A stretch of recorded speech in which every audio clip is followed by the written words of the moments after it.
Breaking news చూస్తున్నాం. మాజీ మంత్రి జోగి రమేష్ పైన కేసు నమోదైంది. ఇటు మంత్రి నారా లోకేష్ పైన అనుచిత వ్యాఖ్యలతో ఆయన కులాలను మతాల మధ్య చిచ్చు పెట్టారంటూ ఆయన పైన కేసు నమోదు చేశారు. ఇటు మైలవరంకు సంబంధించిన ఒక టీడీపీ కార్యకర్త కాకి నాగరాజు ఇచ్చిన ఫిర్యాదుతోని కేసును నమోదు చేశారు. ఇటు ఎన్టీఆర్ జిల్లా ఇబ్రహీంపట్నంకి సంబంధించిన పోలీసులు. ఇటు జోగి రమేష్ పైన బిఎన్ఎస్ భారత న్యాయ సంహితి సెక్షన్ 196 అలాగే సెక్షన్ 353 సెక్షన్ల కింద ఆయన పైన కేసు నమోదైనట్టు తెలుస్తుంది. ఇటు జోగి రమేష్ ఇంటిపైన దాడి చేసిన టీడీపీ కార్యకర్తల పైన కూడా కేసులు నమోదయ్యాయి. ఇటు శాంతి భద్రతలకు విఘాతం కలిగిస్తే ఎవరిని వదలనంటూ ఇటు సీఎం చంద్రబాబు నాయుడు వార్నింగ్ ఇచ్చారు. ఏ క్షణమైనా ఇటు జోగి రమేష్ అరెస్ట్ జరిగే అవకాశం ఉంది. ఇటు సెక్షన్ 196 అలాగే సెక్షన్ 353 ఇటు మాజీ మంత్రి అంబటి రాంబాబు పైన కూడా ఇవే సెక్షన్స్ ఉన్నాయి. ఇటు మాజీ మంత్రి అంబటి రాంబాబుని అరెస్ట్ చేశారు. మరి ఇటు జోగి రమేష్ని కూడా మాజీ మంత్రి జోగి రమేష్ని కూడా ఏ క్షణమైనా అరెస్ట్ చేయబోతున్నారు. అసలు లోకేష్ని ఉద్దేశించి అలాగే ఇటు సమాజాన్ని ఇటు రెండు గ్రూప్స్ని ఇటు టీడీపీ అలాగే వైసీపీకి సంబంధించిన గ్రూప్స్ని ఉద్దేశించి అసలు జోగి రమేష్ ఏం మాట్లాడాడో ఒక్కసారి ఆయన మాటల్లోనే వినే ప్రయత్నం చేద్దాం. లోకేష్ కి కొవ్వు తగ్గింది అనుకున్నా, అంటే ఒళ్ళు తగ్గించుకున్నాడు కదా, కొవ్వు తగ్గించుకున్నాడు అనుకున్నా. వాడికి మెదడు మొత్తం చిప్పే దొబ్బింది, చిప్పు మొత్తం దొబ్బింది. వాడికి ఏంది ఏమి రాజకీయాలు చేయటం? దేవుణ్ణి గుడుల్ని అన్నీ కూడా మీరు రాజకీయాలు చేసి అపయత్నం చేయాలనుకుంటే సంవత్సరంలోనే బస్సు పట్టిపోయారు మీరు. ఈ రోజున కల్తీ తెలుగుదేశం పార్టీకి కల్తీ అధ్యక్షుడు నారా చంద్రబాబు నాయుడుకు అడుగుతా ఉన్నా.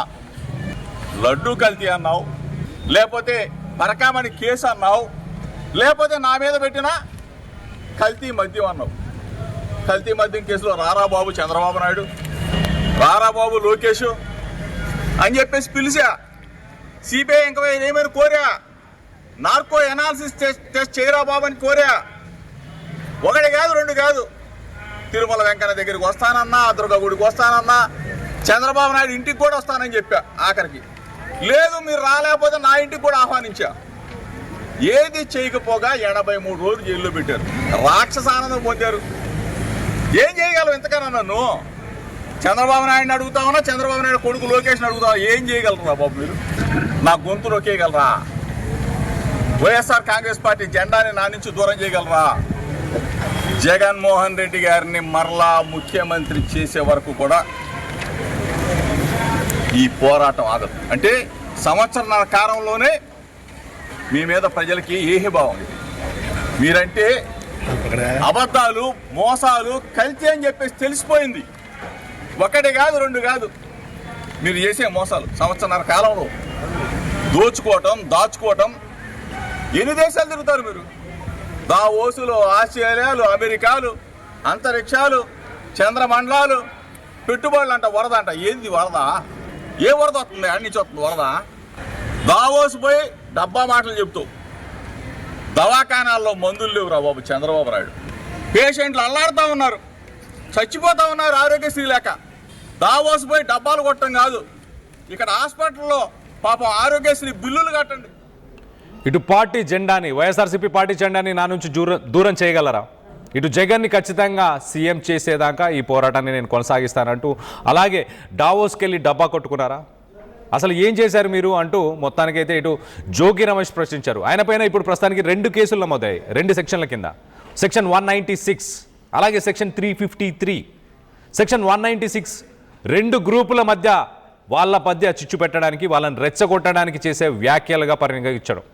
సో మొత్తానికైతే 196 అలాగే 350 ఒక్కసారి మనం చూస్తే కనుక ప్రజలని సమాజాన్ని భయభ్రాంతులకు గురి చేయడం, ఏదో జరగబోతుంది అంటూ, అలాగే కొంతమందిని ఉద్దేశించి ఏవైనా చేద్దాం అనుకొని ముందే చెప్తే వాటిని పరిగణిస్తూ, అంటే వాటి చేసిన విధంగా పరిగణిస్తూ ఇటు సెక్షన్ 353ని వేసే అవకాశం ఉంటుంది. సో మొత్తానికైతే ఇటు 196 అలాగే 353 ఈ 2 సెక్షన్స్ ఇటు మాజీ మంత్రి అంబటి రాంబాబు పైన కూడా ఇవే సెక్షన్స్ని వాడారు. ఇవే సెక్షన్స్కి సంబంధించి ఎఫ్ఐఆర్లు దాఖలయ్యాయి. సో మొత్తానికైతే ఇటు అంబటి రాంబాబుని అరెస్ట్ చేశారు. మరి ఇటు జోగి రమేష్ని కూడా అరెస్ట్ చేయబోతున్నారా? దీనికి సంబంధించి మరింత ఇన్ఫర్మేషన్, మరింత అప్డేట్ తీసుకునే ప్రయత్నం చేద్దాం. ఏపీ నుంచి మా ఇన్పుట్ ఎడిటర్ కృష్ణమోహన్ అందుబాటులో ఉన్నారు. కృష్ణమోహన్తో మాట్లాడి తెలుసుకునే ప్రయత్నం చేద్దాం.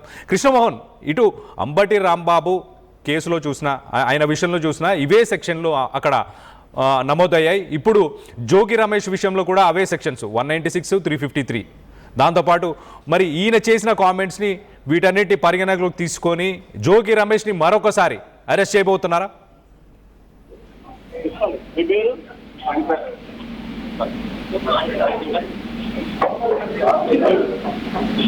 హలో, రైట్ కృష్ణమోహన్, ఇటు జోగి రమేష్ అలాగే at the same time Ambati Rambabu వీరిద్దరి విషయంలో కూడా సేమ్ సెక్షన్స్, సెక్షన్ 196, సెక్షన్ 353 అవే సెక్షన్స్ ఫైల్ అయ్యాయి కదా.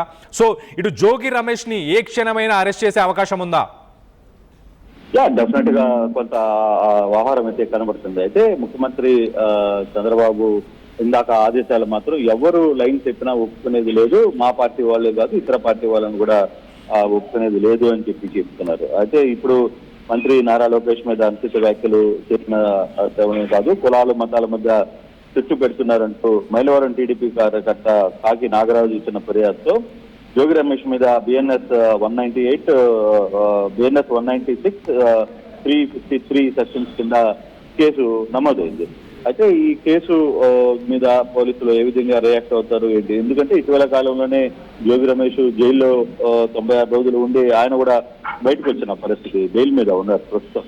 సో అటువంటి పరిస్థితుల్లో ఒకవైపు నిన్న దాడి జరిగిన కార్యకర్తల మీద కూడా పోలీసులు కొంత కేసులు నమోదు చేయడం చూశారు. శాంతి భద్రతల విఘాతం కలిగిస్తే ఎవరిని ఉపేక్షించలేదు అనేది చాలా క్లియర్ గా ప్రభుత్వం చెప్తుంది. అట్ సేమ్ టైం మా పార్టీ వాళ్ళే కాదు అవతల పార్టీని కూడా ఒప్పుకునేది లేదు అని చెప్తున్న నేపథ్యంలో ఏ క్షణంలో అయినా జోగి అరెస్ట్ ఉంటుందా అనే ఒక చర్చ కూడా జరుగుతుంది. ఎందుకంటే ఈ మైలవరంలో ఈ కేసు నమోదైన నేపథ్యంలో మరోసారి జోగి అరెస్ట్ తప్పదా అంటే ఉండొచ్చేమో అనే ఒక చర్చ అయితే జరుగుతుంది. అది ఈ రోజు రేపా అనేది కూడా చూడాల్సిన పరిస్థితి అయితే ఉంటుంది. మొత్తం మీద నాన్ అవైలబుల్ సెక్షన్ బిఎన్ఎస్ 196, 354 మీద సెక్షన్స్ కింద కేసు పెట్టారు కాబట్టి డెఫినెట్ గా అంటే అమ్మడి మీద కూడా సేమ్ ఇటువంటి కేసులో ఈ సెక్షన్స్ నమోదు చేశారు. సో డెఫినెట్ గా ఈ కేసు కొంత సీరియస్ గా తీసుకునే అవకాశం అయితే కనబడుతుంది. అయితే జోగి రమేష్ ఇంటిపైన దాడి చేసిన టీడీపీకి సంబంధించిన కార్యకర్తలు కావచ్చు, అక్కడికి వచ్చిన మాబ్ మీద కూడా ప్రస్తుతానికి కేసు ఫైల్ అయిందా? కొంతమంది కార్యకర్తల్ని గుర్తించారు, కొంతమంది వ్యక్తుల మీద కేసులు నమోదవుతున్నాయి. ముఖ్యమంత్రి ఆదేశాలతో కొంతమంది కేసుల మీద నమోదవుతున్న పరిస్థితి కనపడుతోంది. మరి సాయంత్రానికి అసలు ఏంటి, ఎవరోని నమోదవుతున్నాయి ఏంటి అని కొంత పూర్తి డీటెయిల్ సాయంత్రానికల్లా వచ్చే అవకాశం ఉంది. ఎంతమంది మీద పెట్టారు, ఎవరోని గుర్తించారు, దీని వెనకాల అసలు సూత్రధారులు ఎవరు, పాత్రధారులు ఎవరు, ఇవన్నీ కూడా చూసే ప్రయత్నం అయితే జరుగుతుంది. బట్ సాయంత్రానికి కొంత ఆ డీటెయిల్స్ కూడా వస్తున్నాయి. అయితే కొంతమంది మీద కేసులు నిన్న జోగి రమేష్ ఇంటి మీద దాడి జరిగిన వ్యక్తుల్ని గుర్తించిన పరిస్థితి అయితే కనబడుతుంది. వాళ్ళ మీద కూడా కొన్ని కేసులు నమోదవుతున్నాయి. Kalyan. Right Krishnamohan, thanks for the latest update. మొత్తం మీద ఇటు సీఎం చంద్రబాబు నాయుడు ఇచ్చిన స్టేట్మెంట్స్, తాను ఏ పార్టీకి సంబంధం లేకుండా ఎవరైతే శాంతి భద్రతలకు విఘాతం కలిగిస్తారో వాళ్ళందరినీ వదిలిపెట్టే అవకాశం లేదు అంటూ ఆయన చెప్పారు.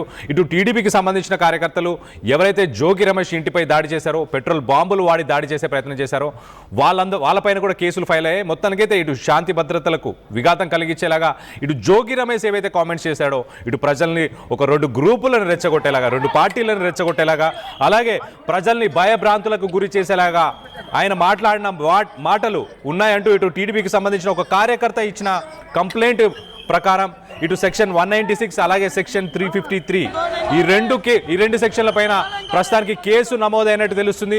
ఏ క్షణమైనా ఇటు జోగి రమేష్ని అరెస్ట్ చేసే అవకాశం ఉంది అంటూ చాలా క్లియర్గా అర్థమవుతుంది. ఇటు మాజీ మంత్రి అంబటి రాంబాబు పైన కూడా ఇవే సెక్షన్స్ని నమోదు చేశారు. సో మొత్తం మీద ఇటు జోగి రమేష్ కొంతకాలం కిందే 84 రోజులు తను జైల్లో ఉన్న తర్వాత బయటకు వచ్చాడు.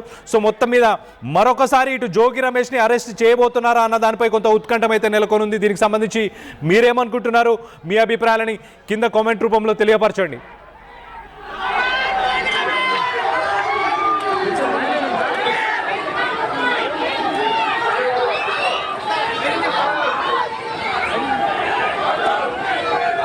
రైట్, ఒక్కసారి ఇటు ఇబ్రహీంపట్నంలోని జోగి రమేష్, మాజీ మంత్రి జోగి రమేష్కి సంబంధించిన ఇంటి దగ్గర నిన్న దాడి దానికి సంబంధించిన విజువల్స్ని చూసే ప్రయత్నం చేద్దాం. నిన్న పెట్రోల్ బాంబులు, ఇటు పెట్రోల్ బాంబులు కూడా తన ఇంటిపైన దాడి చేశారు. ఆ సమయంలో తన భార్య తన తండ్రి ఇంట్లోనే ఉండడం, మొత్తానికైతే పోలీసులు తన భార్యను తన తండ్రిని సురక్షితంగా బయటకు తీసుకొచ్చే ప్రయత్నం చేశారు, బయటకు తీసుకొచ్చారు. సో మొత్తం మీద దానికి సంబంధించిన విజువల్స్ ఒక్కసారి చూసే ప్రయత్నం చేద్దాం.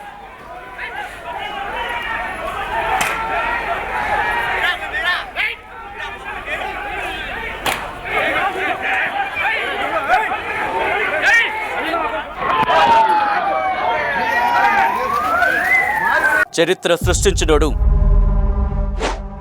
ఇప్పుడు ఆ చరిత్రని తిరగరాయబోతున్నాడు. అబద్ధాల గోడల్ని బద్దలు కొట్టి నిజాలను రాగా మీ ముందుంచబోతున్నాడు. నిజమైన వార్తల కోసం వెంటనే డౌన్లోడ్ చేసుకోండి రా యాప్ని.